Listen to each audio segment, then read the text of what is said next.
पर आस्था नहीं उठी। शिवांश ने उसे जल्दी से आस्था को वहां से लेकर जाने के लिए कहा तो रुद्र ने उसे अपनी गोद में उठा लिया और बाहर की तरफ बढ़ गया। शिवांश भी उसके साथ ही था।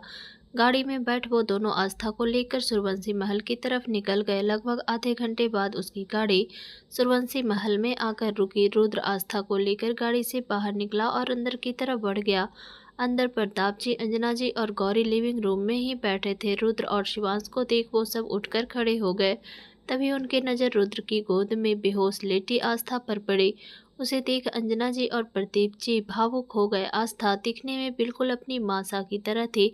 अपने बड़े भाई सा और भाभी सा की आखिरी निशानी उनकी औलाद को देख प्रदीप जी भी इमोशनल हो गए थे। वहीं गौरी सब समझने की कोशिश करते हुए वहां खड़ी थी। अंजना जी जल्दी से आगे आई और आस्था को देखने लगी और भावुक होकर बोली, क्या हो गया इन्हें, यह ऐसे? तभी शिवांश ने उसकी बात को बीच में काटा और बोला, मासा बाकी बातें बाद में, पहले इन्हें अंदर लेकर जाने दीजिए। अंजना जी ने हाँ में गर्दन हिलाई और रुद्र को एक रूम की तरफ इशारा कर दिया। रुद्र आस्था को लेकर उस रूम में आया और उसे आराम से बेड पर लिटा दिया। तभी एक लेडी डॉक्टर वहां आई जिसे शिवांश ने पहले ही फ़ोन कर महल आने के लिए बोल दिया था। डॉक्टर ने सबको रूम से बाहर निकालने के लिए कहा। सब रूम से बाहर चले गए पर रुद्र ने मना कर दिया। पर शिवांश उसे समझाकर रूम से बाहर ले गया। पर गौरी को वो आस्था के पास छोड़ गया। सब लोग बाहर बेचैनी से डॉक्टर के बाहर आने का इंतजार कर रहे थे। रुद्र तो बेचैनी से इधर उधर चक्कर लगा रहा था। उसे बहुत घबराहट हो रही थी। तभी आस्था के साथ डॉक्टर कमरे से बाहर आई। रुद्र जल्दी से उनके पास गया और बोला, doctor, my wife is she okay, she is absolutely fine sir, बस स्ट्रेस की वजह से वो बेहोश हो गई थी और शायद उन्होंने कल से कुछ अच्छे से खाया नहीं है। पर आपको उनका बहुत ध्यान रखना होगा। ऐसी हालत में उनका स्ट्रेस लेना ठीक नहीं। इससे इन्हें और बच्चे दोनों को नुकसान हो सकता है। मैंने उन्हें इंजेक्शन दे दिया है। जब वो उठे तो उन्हें कुछ खिला दीजिएगा और जितना हो सके उन्हें खुश रखने की कोशिश कीजिए। रुद्र ने कुछ नहीं कहा, बस हाँ में गर्दन हिला दी। फिर डॉक्टर वहाँ से चली गई। वहीं बाकी सब लोग रुद्र की तरफ देख रहे थे। आस्था की प्रेगनेंसी की बात जानकर उन्हें हैरानी हुई थी, पर रुद्र को यह बात सुनने के बाद भी शांत देख उन्हें पता चल गया कि रुद्र यह बात पहले से ही जानता है। उसके बाद सब लोग अंदर आस्था के पास चले गए। अंजना जी जल्दी से आस्था के पास गई और उसके सिरहाने बैठ उसके सिर पर हाथ फेरते हुए बोली, हमारी छोटी सी गुड़िया इतनी बड़ी हो गई। हाँ अंजना जी, छोटी सी थी जब इसे गोद में लिया था। कितना ढूंढा हमने हमारी गुड़िया को, पर हर बार असफल रहे। पर फिर भी कभी उम्मीद नहीं टूटने दी, क्योंकि हमें पता था हमारी गुड़िया एक दिन जरूर हमें मिल जाएगी। और आज देखो, उसके बाद अंजना जी और गौरी को आस्था के पास छोड़ वो तीनों बाहर लिविंग रूम में आ गए। रुद्र का मन तो था अपनी जान के पास रुकने का, पर उसने अपनी भावनाओं को कंट्रोल किया और सबके साथ बाहर आ गया। कुछ देर तीनों शांति से बैठे रहे। तभी प्रदीप जी ने रुद्र की तरफ देखा और बोले, मिस्टर सिंह, आप हमें बता सकते हैं कि आपको राजकुमारी कहाँ और कैसे मिली, और आपको कैसे पता चला कि वो राजस्थान की राजकुमारी है? पहली बात तो अंकल, आप मुझे मिस्टर सिंह की जगह मेरा नाम लेंगे तो मुझे अच्छा लगेगा। और दूसरा, रही बात आस्था जी के मिलने की और उनकी सच्चाई जानने की, तो वो मुझे पहली बार इंदौर में मिली थी।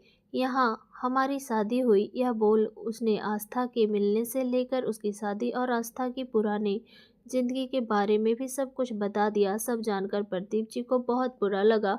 वहीं शिवांश का चेहरा गुस्से से लाल हो गया। उसकी बहन जो एक राजकुमारी थी, उसने कितना कुछ झेला और कितनी दर्द भरी जिंदगी जी है, और वो अपनी बहन के लिए कुछ नहीं कर पाया। यही सोच उसे गुस्सा आ रहा था। प्रदीप जी को भी यह जानकर बहुत दुख हो रहा था और गुस्सा भी आ रहा था। वो अपने भाई सा की आखिरी निशानी को ढूंढ नहीं पाए।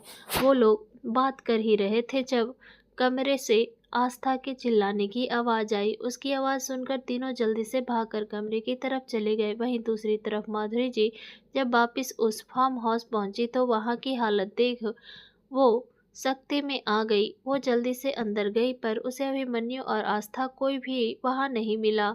यहाँ तक कि सभी गार्ड्स भी बेहोश पड़े थे। रुद्र के गार्ड्स ने किसी को भी जान से नहीं मारा था बल्कि सिर्फ बेहोश किया था। तभी माधुरी जी की नज़र एक गार्ड पर पड़ी जो शायद होश में आ रहा था।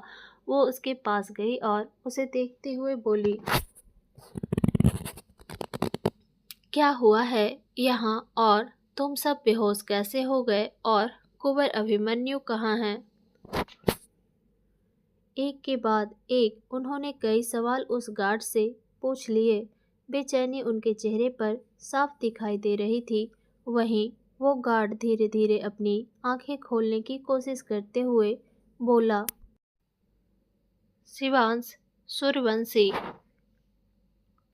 शिवांश का नाम सुनकर माधुरी जी चौंक गई। तभी गार्ड बोला, शिवांश सूर्यवंशी ने किया। यह वो और एक और आदमी यहाँ आए थे। हम सबको बेहोश कर वो उस राजकुमारी और कुंवर को अपने साथ ले गए। उसकी बात सुनकर माधुरी जी गुस्से में चीख पड़ी। उन्होंने साइड टेबल पर रखा फ्लावर वास उठाकर जमीन पर पटक दिया और गुस्से से चिल्लाते हुए बोली, शिवांश, मैं तुम्हें छोड़ूंगी नहीं। हर बार तुम मेरे प्लान को चौपट कर देते हो, पर इस बार नहीं। इस बार तुम्हें हारना होगा। इस बार मैं तुम्हें जीतने नहीं दे सकती। मैं तुम्हें हुकुम शाह की गद्दी पर नहीं बैठने दे सकती, नहीं बैठने दे सकती। यह बोल उन्होंने अपने फ़ोन से किसी को फ़ोन लगाया। जैसे ही सामने वाले ने फ़ोन उठाया तो वो बोली, उस शिवांश को राजकुमारी के बारे में सब पता चल गया है। वो उसे यहाँ से छुड़ा कर ले गया है और साथ ही कुंवर को भी। अब सामने आने का समय आ चुका है। अब या तो आर होगा या पार। सामने से कुछ बोला गया जिसे सुनकर उन्होंने जी कहा और फ़ोन कट कर वहाँ से निकल गई। रुद्र जल्दी से रूम में आया तो देखा कि आस्था बहुत पैनिक कर रही थी। अंजना जी और गौरी उसे संभालने की कोशिश कर रही थी, पर वह दोनों से शांत ही नहीं हो रही थी। रुद्र जल्दी से उसके पास आया, जिसे देख अंजना जी और गौरी जी उससे दूर हो गई। रुद्र जल्दी से उसके पास बैठा और उसे अपने सीने से लगा लिया और उसके बालों को सहलाते हुए बोला, शांत हो जाइए जान, देखिए हम यही हैं आपके पास। रुद्र की आवाज़ सुनकर आस्था धीरे धीरे शांत होने लगी। उसने खुद को पूरी तरह रुद्र के सीने में छुपा लिया। रुद्र ने भी उसे पूरी तरह अपनी बाहों में समेट लिया और उसके बालों को सहलाते हुए उसे शांत करवाने लगा।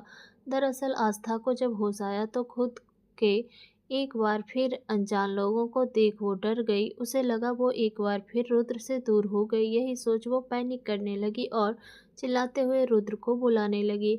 सब उन दोनों को ही देख रहे थे। बेशक आस्था ने बचपन से लेकर बहुत कुछ सहा था जिसका सबको बहुत दुख था, पर उसकी ज़िंदगी में उसे इतना प्यार करने वाला हमसफ़र मिला था, यह जानकर सब खुश भी थे। शिवांश ने सबको बाहर चलने के लिए कहा तो उन दोनों को अकेला छोड़ बाहर आ गए। रुद्र ने जब महसूस किया कि आस्था अब शांत हो गई है तो उसने धीरे से उसे खुद से अलग किया और उसके चेहरे को अपने हाथों में थाम उसके बालों को संवारते हुए प्यार से बोला, शांत हो जाइए जान, क्यों इतना डर रहा है मेरा बच्चा, देखो मैं पास हूँ। रुद्र जानता था वो इस समय डरी हुई है, इसलिए वो उसे बस प्यार से शांत करवा रहा था, क्योंकि उसका इस तरह से डरना और परेशान होना उसके साथ साथ बच्चे को भी खतरे में डाल सकता था। इसलिए वो उसे प्यार से हैंडल कर रहा था। रुद्र की बात सुनकर आस्था ने उसे भरी आंखों से देखा और बोला, हमें लगा हम फिर आपसे दूर हो गए हैं। यह बोल वो एक बार और रुद्र की बाहों में समा गई। रुद्र ने उसे कमर से पकड़ अपनी गोद में बिठा लिया और उसे अपनी बाहों में समेट उसके बालों को सहलाते हुए बोला, कोई आपको मुझसे दूर नहीं कर सकता जान, मैं आपको खुद से दूर जाने ही नहीं दूंगा। आप चाहेंगी तो भी आप मुझसे दूर नहीं जाएंगी। यह बोल उसने प्यार से उसके बालों को चूम लिया। आस्था ने अब कुछ नहीं कहा, बस उसके सीने से लगी उसकी गोद में बैठी रही। रुद्र की बाहों में उसे ऐसा लगता था जैसे इससे महफूज जगह उसके लिए कोई और हो ही नहीं सकती। वहीं रुद्र भी उसे अपने सीने से लगाए सुकून से बैठा था। आस्था को अपने पास ना पाकर जो बेचैनी, जो डर उसके मन में पैदा हो रहा था, आस्था को अपनी बाहों में भरते ही वो सब दूर हो गया और दिल में एक सुकून भर गया। कुछ देर बाद रुद्र ने आस्था को खुद से अलग किया और उसके गाल को प्यार से सहलाते हुए बोला, जान, आपको पता है अभी हम कहाँ हैं? उसकी बात सुनकर आस्था उसे सवालिया नजरों से देखने लगी तो रुद्र बोला, इस समय हम राजस्थान सूर्यवंशी महल में हैं, आपके असली माँ बाबा के घर। अपने असली माँ बाबा का जिक्र सुनकर आस्था की आंखें नम हो गई। उसे याद आया जब माधुरी जी ने उसे यह बताया था कि कैसे उसके माँ पापा को उनके ही छोटे भाई ने राजगद्दी के लिए मार डाला था। हालांकि उसे यह पता था कि वो झूठ बोल रही है, क्योंकि उसने उनकी और अभिमन्यु की बातें सुन ली, जिसके मुताबिक उसके माँ पापा को उनके भाई ने नहीं बल्कि उनकी खुद की बहन ने मरवाया था। वो यह सब सोच रही थी, पर रुद्र की आवाज़ से वो होश में आई और उसकी तरफ देखने लगी। आपको पता है, अभी जो औरत आपके पास थी वो आपकी छोटी काकी सा थी और उसके साथ जो दूसरी थी वो आपकी भाभी थी। आपके भाई और आपके काका ने आपको ढूंढने की बहुत कोशिश की। इनफैक्ट वो दोनों आज तक आपको ढूंढ रहे थे, पर आप उन्हें कहीं मिले ही नहीं। सबने उन्हें बोल दिया था कि आप इस दुनिया में नहीं हो, पर उन्हें विश्वास था कि आप जिंदा हो। कैसे भी कर वो अपने भाई भाभी की आखिरी निशानी को ढूंढना चाहते थे, पर दुश्मनों ने उन्हें कभी आप तक पहुंचने ही नहीं दिया। उसकी बातें सुनकर आस्था की आंखों से झरझर आंसू बहने लगे। देखते ही देखते वो जोर जोर से रोने लगी। रुद्र को पता था कि उसने बचपन से कितनी तकलीफें सही है, कितने दर्द से गुजरी थी उसकी जान। रुद्र चाहता था कि वो आज रोकर अपने दिल का सारा दर्द बाहर निकाल दे, इसलिए उसने उसे चुप नहीं कराया और अपने सीने से लगाकर बस उसके बालों को सहलाने लगा।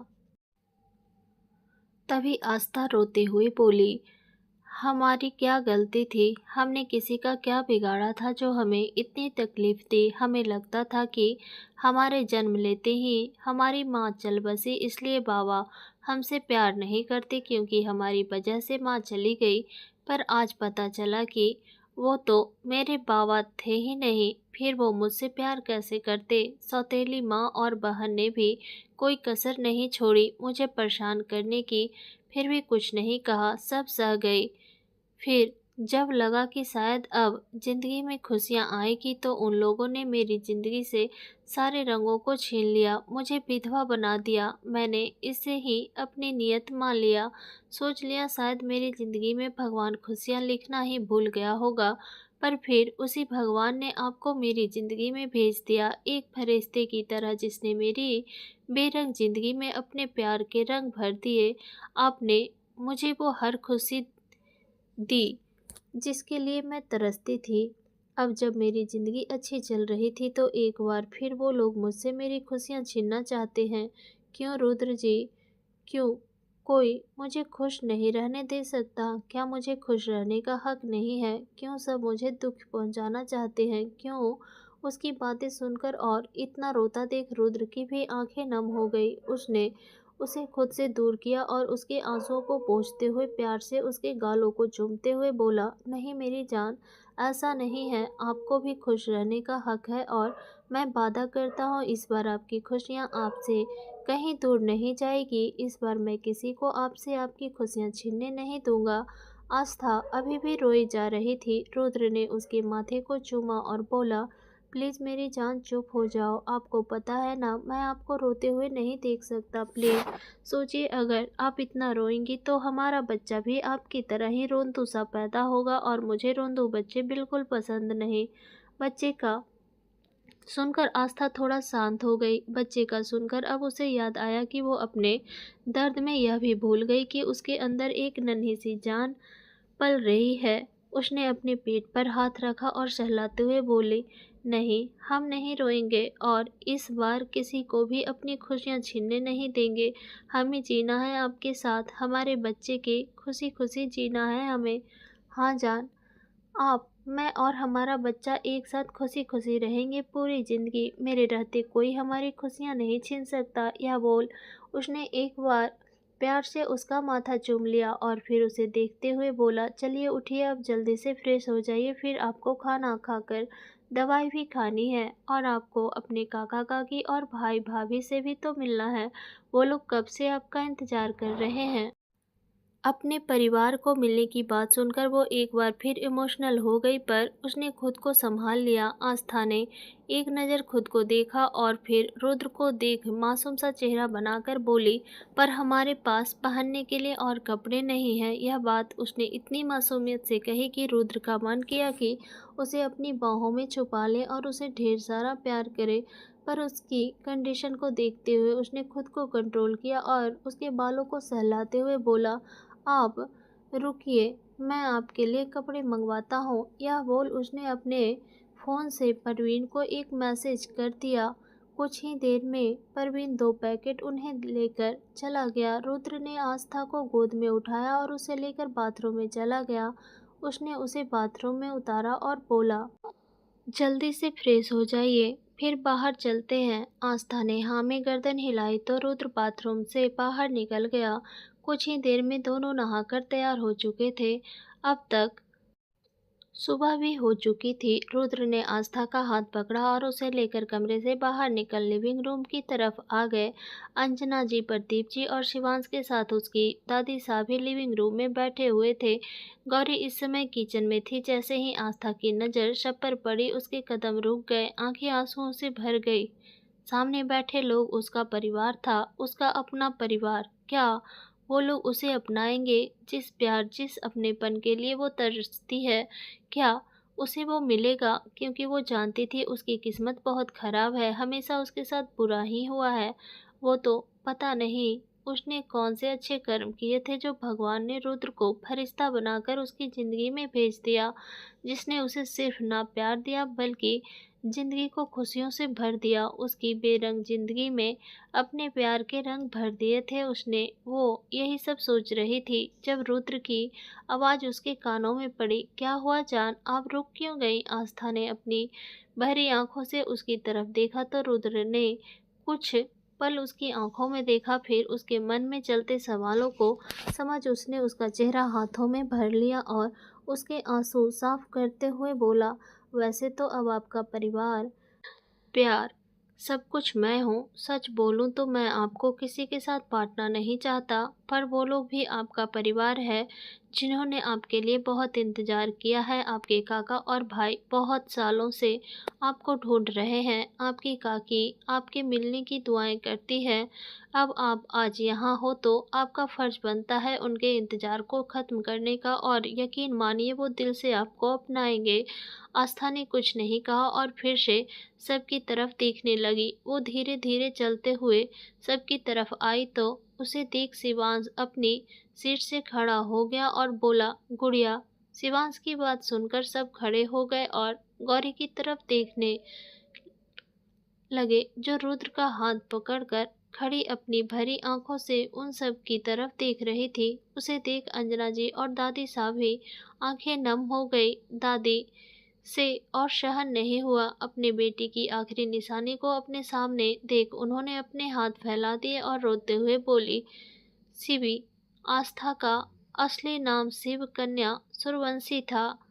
सब उसे शिवी ही बुलाते थे, इसलिए दादी सा ने उसे शिवी कहा। आस्था ने रुद्र की तरफ देखा तो उसने पलकें झपकाकर उसे जाने के लिए कहा तो आस्था उसका हाथ छोड़ भागते हुए दादी के पास गई और उसके गले रोने लगी।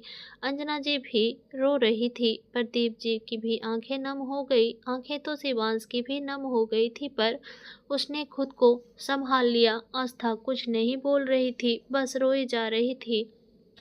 यह देख रुद्र थोड़ा परेशान हो गया, क्योंकि ऐसी हालत में उसका ज़्यादा रोना ठीक नहीं था, पर वह कुछ नहीं बोला क्योंकि वो जानता था आस्था भी बहुत इमोशनल है। आखिर इतने सालों बाद वो अपने परिवार से मिली थी, अपने असली परिवार से। वो एक तरफ चुपचाप खड़ा अपनी जान को देखता रहा, जो अपनी दादी के गले लग रोने जा रही थी। अंजना जी ने उसके सिर पर हाथ फेरा तो वो दादी से अलग होकर अंजना जी से लिपट गई। वहीं प्रदीप जी ने उसे इतना रोता देखा तो माहौल को थोड़ा हल्का करते हुए बोले, मासा, अंजना जी, क्या आप दोनों बस हमारी गुड़िया को रुलाते ही रहोगे? भाई, हमारी गुड़िया इतने सालों बाद हमारे परिवार के पास लौटी है, आपको तो खुश होना चाहिए, पर नहीं, आप तो बस रोए जा रही हो, साथ ही हमारी गुड़िया को भी रुला रही हो। उनकी बात सुनकर सब उनकी तरफ देखने लगे। आस्था भी उनकी तरफ देखने लगी। तो उन्होंने अपने हाथ फैला दिए और, क्या हमारी गुड़िया हमसे नहीं मिलेगी? बचपन में तो आप अपने भाई साहब के बाद हमारे पास ही रहती थी। जब तक हम आपको अपनी गोद में नहीं लेते थे आप चुप ही नहीं होती थी। तो क्या आज हमारी गुड़िया हमारे पास नहीं आएगी?